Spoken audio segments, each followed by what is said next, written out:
Again, here I am, missing all of you very much, a lot. Please prayer करिए ईश्वर से कि वो जल्द से जल्द हमें मिलाए, बट उससे पहले हमें ये ध्यान रखना है कि हमें सेफ भी रहना है और हमें घर पर भी रहना है. So we'll be starting with our course book, and that is expression. Expression means, can anyone tell me expression? What is an expression? Expression is a thought or an idea, and that is very necessary while learning anything. So we'll be starting with Unit 1. Unit 1 is school, our favorite place on earth. So let's start out with Unit 1, school. Complete the following sentences on your own. There is a small exercise. You have to go through this. I must go to school daily because. Why I go to school? Why is there a need for a school? I go to school to study. I go to school to get knowledge. I go to school for various other reasons. What is your reason? You have to write that. Education disciplines my mind and body, which is helpful in. As we all know that education, the first thing about education is that if we have to go to the school, we have to get up early in the morning. We had to do our daily chores. We have to take our bath. We have to brush our teeth. We have to wear neat and clean clothes. We have to brush our shoes. We have to pack our bag. We have to have our breakfast and leave for the school. So for these chores, what we have to do, we have to follow a routine. आजकल जो हम नहीं follow कर रहे, I think most of us, even मैं भी नहीं follow कर रही. So if we have to attend the school, we have to be very disciplined, and this keeps our body and mind in discipline, in sync. So you have to write in your own words. My school is like a miniature society where I get valuable experiences to learn my conduct in the society in terms of relations with others. School हमें क्या सिखाता है? School हमें सिखाता है, जो अभी हम आजकल सोशल डिस्टेंसिंग की बात कर रहे हैं, but social distancing is what, कि हम एक दूसरे से मिलना नहीं चाह रहे हैं because there is an epidemic जो कि हमें ये ऐसा करने से रोक रही है. बट नॉर्मली हमें सबसे मिलना, सबसे बात करना, सबके साथ हंसना, बातें शेयर करना बहुत ही पसंद है. और स्कूल हमें क्या सिखाता है? स्कूल एक तरह की छोटी सी सोसाइटी है, सोसाइटी का एक छोटा रूप है, जो हमें ये सिखाता है कि हमें अपनी लाइफ में अच्छे, बुरे, भले, क्रूअल, काइंड, बहुत तरीके के लोग मिलेंगे, बहुत तरीके के इंसान मिलेंगे. हमें कैसे किस सिचुएशन में किसके साथ टैकल करना है, हैंडल करना है, ये शायद स्कूल में ही हम सबसे पहले अपने जीवन का पार्ट सीखते हैं. My teacher does not punish me, मेरी टीचर मुझे पनिश नहीं करती है, but I think punishment is और इज इन नेसेसरी बिकॉज. लेकिन मेरा ये मानना है कि पनिशमेंट जरूरी है या नहीं जरूरी है, जो भी आपका व्यू है, आप अपना व्यू इसमें लिखेंगे. पनिशमेंट आपके हिसाब से जरूरी है तो क्यों जरूरी है, और अगर नहीं जरूरी है तो क्यों नहीं जरूरी है, जो भी आपके व्यू पॉइंट्स है, you have to write in the given columns. Next is modern schools are equipped with several facilities. नए तरीके के जो स्कूल्स हैं, मॉडर्न स्कूल्स हैं, वो जो है उनमें बहुत तरीके की फैसिलिटीज दी जाती हैं. Take the feature that you would like to exist in your dream school. और आप इनमें से जो भी फैसिलिटी अपने स्कूल में चाहते हैं, अपने सपनों के स्कूल में चाहते हैं, उसे आप टिक राइट करेंगे. फर्स्ट इज जैसे आप क्लासरूम देख रहे हैं, second is horse riding, third is swimming, then NCC, then there's a gym, there's a dance class, there's a drawing class, and there's a computer class. आप जो जो facilities अपने नए स्कूल में, मॉडर्न स्कूल में चाहते हैं, आपको उसको टिक राइट करना है.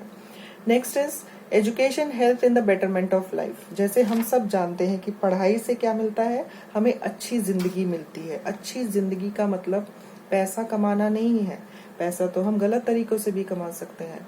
इसका मतलब है कि डिसिप्लिन के साथ साथ हमारे विचार भी एक नया सोच लें, हमारी नॉलेज जो है वो नेक्स्ट लेवल पर पहुंचे. Take the spheres of the life in which education can help you in betterment. आपके हिसाब से नीचे दिए गए शब्दों में, नीचे दिए गए वर्ड्स में, जो कि ये दर्शाते हैं कि एजुकेशन कैसे हमारी लाइफ को टच करती है, हमें इसे राइट करना है, जो भी आपके हिसाब से सही हो. First one is personal life. क्या एजुकेशन से मेरी पर्सनल लाइफ पर कुछ फर्क पड़ता है? बिल्कुल पड़ता है. जैसे कि मैंने अभी बोला, school is the first place which teaches us to live in a society. School वो पहली जगह होती है जो हमें सोसाइटी में रहना सिखाती है, तो वो मेरी पर्सनल लाइफ पर बहुत ज्यादा इफेक्ट करती है।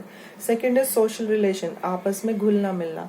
अब हम में से हर कोई तो बहुत अच्छा नहीं होता, कई हम में से काफी बुरे भी हैं, कोई शैतान भी है, कोई रिजर्व भी है।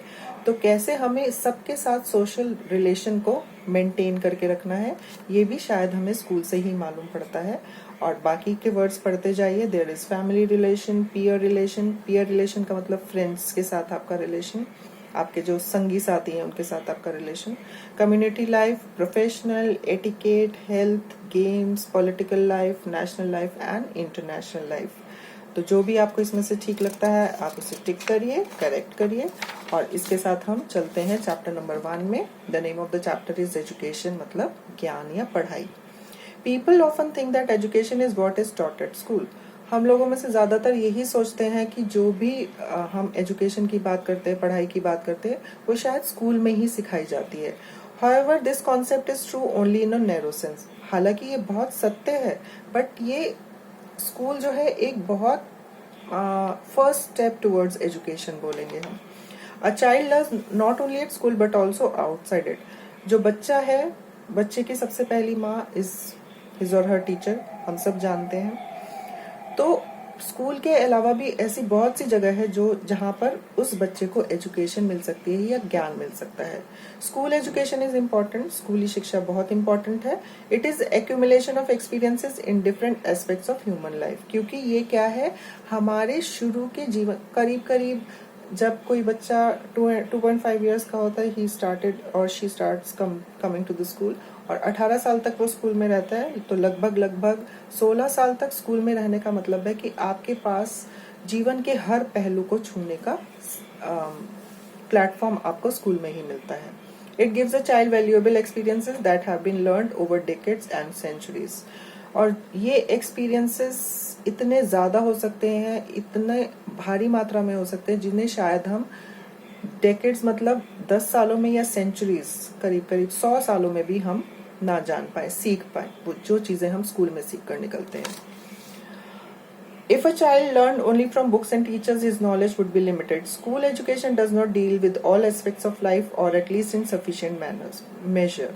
Therefore, we require learning from other sources. जैसा कि हम समझते हैं कि शायद स्कूल ही सब कुछ सिखा देता है, बट ऐसा नहीं है। स्कूल जो है, बुक्स और टीचर्स जो हैं, हमें नॉलेज देते हैं जो कि लिमिटेड है, लिमिटेड नॉलेज है। क्योंकि स्कूल हम करीब करीब 6 आवर्स के लिए एक दिन में रहते हैं, और हम बाकी का समय 24 में से 6 घंटे अगर हम निकाल दें तो 18 घंटे हम अपने घर पर, अपने रिलेटिव्स के साथ या अपने फ्रेंड्स के साथ निकालते हैं। और वहां से भी हमें सीखने की बहुत जरूरत है। You can get education from anywhere, not only from the school. You can take education from your neighborhood, your religion, market, newspaper, television. एक लंबी फहरिस्त है जहां से आप अपने जीवन जीने का साधन खोज सकते हैं। These are called agencies of education, और इन्हें ही ज्ञान की एजेंसीज का नाम दिया गया है, जहां जहां से हम ज्ञान को, एजुकेशन को प्राप्त कर सकते हैं। Education is not restricted to books, it is not restricted to बड़े बड़े ग्रंथ, it is all over us, we just need to find it. The other source of education form a child's environment and give him valuable education. A child has to interact with different social situation in his day-to-day life. एक बच्चा है जो जब वो school जाता है तो वो रास्ते में उसके फ्रेंड्स मिलते हैं, उसके आंटी अंकल मिलते हैं, हाउ वो उनके साथ कैसे इंटरेक्ट करता है। When he enters the school, वो टीचर के साथ कैसे बात करता है, then his friends, his peers, उनके साथ वो कैसे इंटरेक्शन करता है, और किस सिचुएशन में उसे किस तरह रिएक्ट करना है, वो शायद सबसे पहले वो स्कूल में ही सीखते हैं। हम सब स्कूल में सीखते हैं।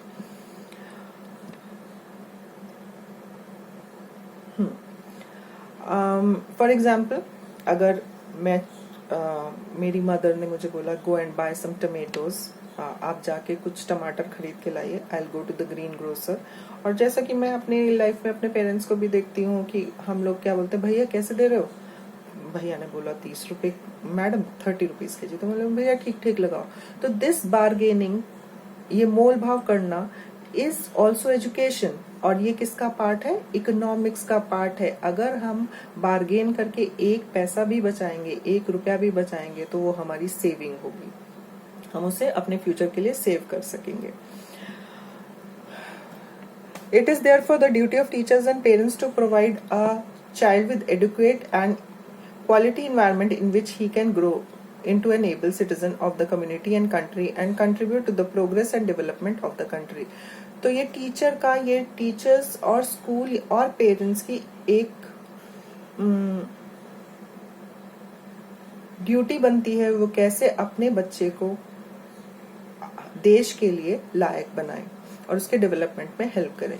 It is also the duty of the child to keep away from evil habits, और बच्चे का भी ये फर्ज बनता है, सारे फर्ज पेरेंट्स के, टीचर्स के या स्कूल के नहीं है, बच्चे का भी ये फर्ज बनता है कि वो बैड कंपनी से दूर रहे, बुरे लोगों से दूर रहे, बुरी आदतों से दूर रहे, so that he can cultivate positive traits which will stand him in good stead all through his life, ताकि जो अच्छी हैबिट्स है उसे जिंदगी में आगे बढ़ने में मदद करे। अब हम इस चैप्टर में कुछ नए वर्ड्स पढ़े। कंसेप्ट एंड आइडिया, कुछ आइडिया, अलग से कोई विचार। एक्यूमुलेशन इज कलेक्शन, इकट्ठा करना। स्ट्रक्चर्ड मीन्स सिस्टमैटिक, सिस्टम से, 1 by 1। Graded, arranged in a pattern, जैसे हम 2 का पहाड़ा पढ़ते हैं, 3 का पहाड़ा पढ़ते हैं, उसमें कोई पैटर्न होता है तो दैट इज ग्रेडेड। जैसे आप लोग फर्स्ट क्लास से सेकंड क्लास में जाते हैं, that is also grading. Presume, to suppose, किसी बात को मान लेना। डिटरमिन, टू डिसाइड, पक्का सोच लेना। एस्पिरेशन, अ स्ट्रॉन्ग डिजायर, किसी चीज की बहुत इच्छा करना। बार्गेन, टू डिस्कस प्राइस, भैया 30 रुपए की तो नहीं लूंगी मैं, 28 की दोगे तो लूंगी, is bargaining. Enrich, to improve quality, जो हमारे अंदर क्वालिटी है, जो अच्छाई है, उसे और अधिक बढ़ाना, उसे एनरिच करना, इज नोन एज इम्प्रूव करना, is known as enrichment. Psyche, the mind, हमारे दिमाग में क्या चल रहा है, दिमाग की पढ़ाई, हर एक का दिमाग अलग तरीके से चलता है, इज नोन एज साइकी या साइकोलॉजी। ट्रेट, अ क्वालिटी, किसी की क्वालिटी, जैसे भविष्य, मिस्टर फ्यूचर, क्या क्या ट्रेट है? दैट ही इज आउटस्पोकन, और वो किसी भी चीज को करने से घबराता नहीं है, इट्स इज ट्रेट, पर्सनालिटी का एक ट्रेट है। नीचे कुछ एक्सरसाइज दिए गए हैं। Write any 6 agencies of education outside the school which help you to learn, वो एजेंसीज जो स्कूल से अलग हैं, जो स्कूल से बाहर हैं, किसी 6 के बारे में आपको लिखना है। Several co curricular activities are also conducted at school, this help in child's education, school में पढ़ाई के अलावा बहुत सारी को करिकुलर एक्टिविटीज करी जाती हैं जो कि बच्चे के एजुकेशन में काम आती हैं। Write any 6 activity that you think are important in co curricular activities, ऐसा हम बहुत कुछ करते हैं स्कूल में पढ़ाई के अलावा, आपको कोई भी 6 चीजें यहाँ पर लिखनी है जो कि को करिकुलर एक्टिविटीज के अंडर आती हैं। So we are done with the chapter number 1. We'll be doing question answers together, and you have to go through these two chapters very thoroughly. Unit 1 school and chapter number 1 education, and you have to summarize it in your own words.